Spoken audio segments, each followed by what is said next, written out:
Labdien, brāļi un māsas!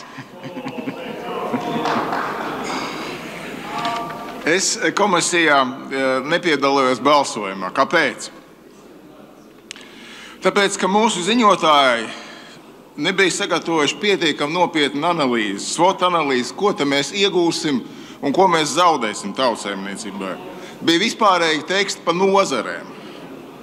Bet piedodiet, dārgie, jauki runājošie deputāti, savā starpā.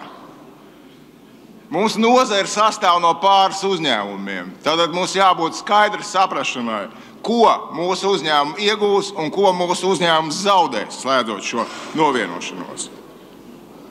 Un teksts no ziņotāja puses, ka zaudējumi nebūs, ir klaimi meli. Katra vienošanās ir savu iegūmu, savu zaudējumu. Un man no ziņotāja puses stāstījums, ka nebūs nekāda zaudējuma, likās nepatīkam, priekš kam melot cilvēkiem. Nākamais, ko es vēlējos teikt. Ļoti godējumā Stepaņenko kundze, ko es ļoti cienu un godāju, kur uzstājās iepriekšējā Saeimas sēdē pret šo cetu. Man drusku nepatīk, kāpēc jūs neatnācāt šo komisijas sēdi?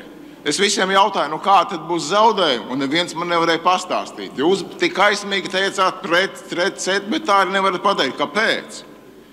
Vēl kas man nepatīk šī līguma saskaņošanā, ka ne Latvijas darba devēja konfederācija, ne Latvijas Tirdzniecības rūpniecības kamera neuzskatīja par vajadzīgu atnākt uz šo komisijas sēdi un izpaust savu viedokli. Tātad šis līgums priekš Latvijas tautsaimniecības ir nesvarīgs. Nākamais, ko es gribēju teikt.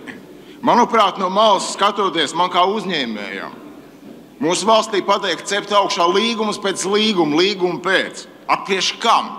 Ko mēs no tā iegūsim? Kāds ir uzdevis jautājumu? Vai mēs tikai saliekam galačkas? Mēs esam noslēguši tādus līgumus, bet priekš kam mēs viņus slēdzam?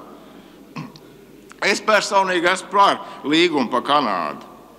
Man patīk Kanāda un viņas ir tautsaimniecība. Bet es gribu skaidri saprast, priekš kā mums Latvijai un ko mēs konkrēti iegūsim, kādi būs plusi un mīnusi no šī līguma.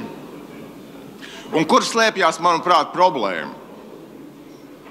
Visa mūsu kopējā problēma ar visiem tiem, kas doto brīdi runā. Mēs nesajēdzam, kas ir labas pārvaldības principi. Un pats šausmīgākais, kad pat deputāti, godājami deputāti, kuros daudz ieklausās, nesaprot, kas tas ir labas pārvaldības principi. Paldies! Vārds deputātei Julijai Stepaņenko.